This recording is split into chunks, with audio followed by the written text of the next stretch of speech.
We're just sitting on a ramp in an industrial area, enjoying the sun, but it's also really good because there's trucks arriving and delivering things, forklifts. There's a doggy daycare next door and all the dogs are yelling. And the surface, let me show you. My phone stand. The surface is a little challenging in itself, but already used to that one. So we're just watching things. We do that every day in different environments. He's an observer. He likes to look at things. Oh, don't knock over my coffee. You don't need coffee. So I always encourage exploration on his own. But I'm also always there when you're not feeling too safe. I'm not making a big deal out of it whenever he gets spooked by something. I'm just there. So he's got a safe spot to go to, and he doesn't have to feel lost.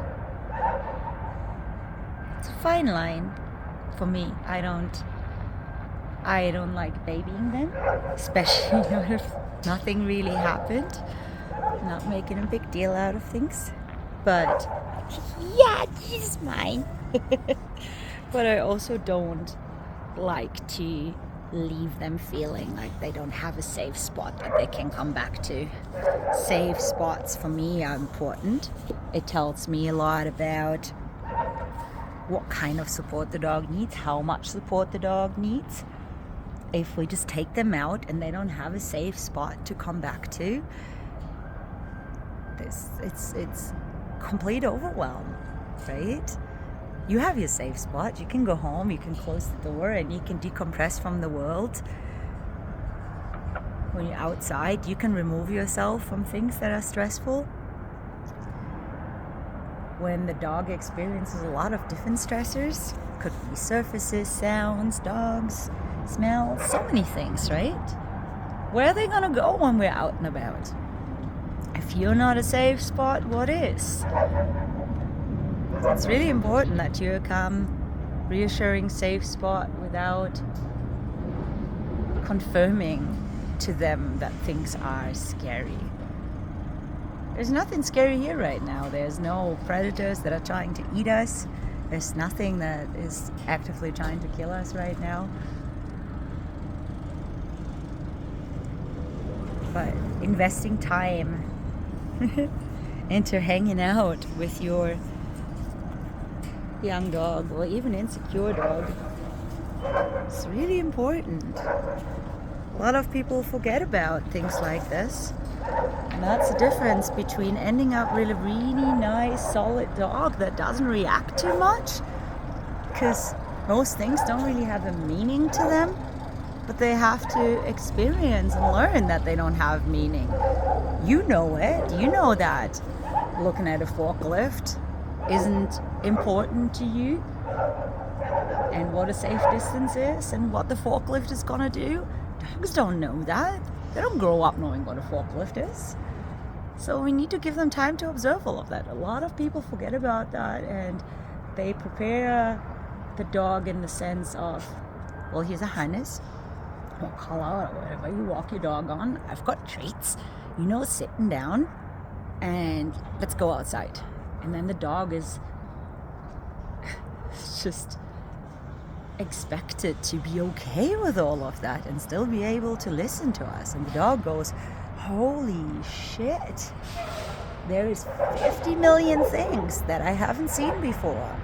We don't have the same perception. We come outside and there's not much novelty to us, but to the dog is, unless you have given them plenty of time. So this is one of the things that I do with all my dogs for foundations, for fundamentals. I just sit outside and observe things. I create a safe space. May that be out of my house, out of the backyard, out of the car, from my lap, on a platform, wherever the dog shows me. I feel comfortable returning here, and I'm comfortable venturing out further and further because I know you're there and I can always return to you. And then I start pushing that more and more when I see that a dog does not feel comfortable to venture further on their own or to approach certain things. I don't drag them to things that scare them, but I encourage them to be brave. I help a little here and there, but I encourage them to be brave. I praise them for being brave. I praise them for being curious. I praise them for observing calmly. All the things that will help them to become really resilient. And that's why my dogs don't really bother about much. And if they do, I know there's something that I haven't worked them through. For example, Anarchy, my shepherd. He doesn't have an issue with flooring at all. But one day he suddenly hesitated to walk around the corner on a very specific flooring. Funny enough, only from one side, not from the other. So I knew that another factor is coming into play here because he's so solid with everything else, which is part genetics from his phenomenal breeder, because that is really important to her, but also the way how I raise him and expose him to all these things. So I knew there's something else going on, and in the end he just couldn't figure out how not to slip on this slick floor when approaching this floor from a very specific angle.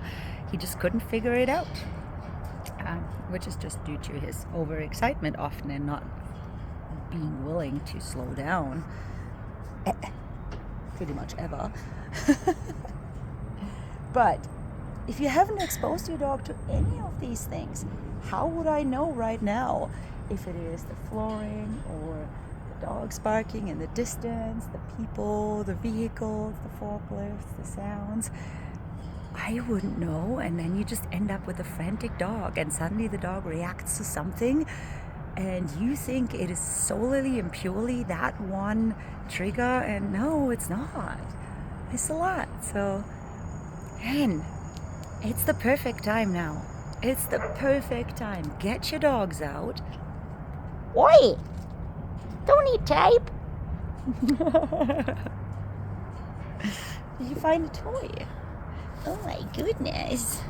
Oh my goodness. So resourceful. Yeah, we're gonna trade that in a minute.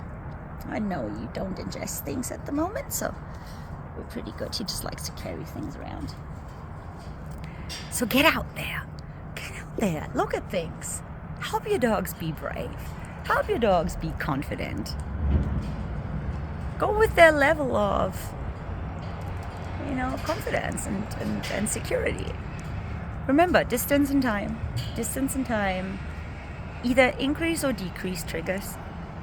So find a spot where your dog can be calm and observe some of the triggers. And you'll be much better off by summer.